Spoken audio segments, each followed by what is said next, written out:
Drama ba pa yan? Come on! Lower!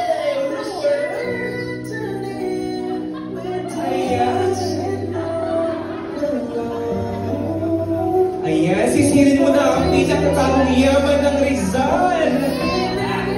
Hey! Come on! Wala ba naman ako na dyan? Ayan, mga bata, pikit-pikit muna.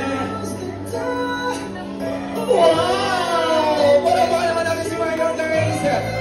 Tignan natin kung sino ang magpapasa nito mamaya. Ngayon, dumaman mo tayo sa ating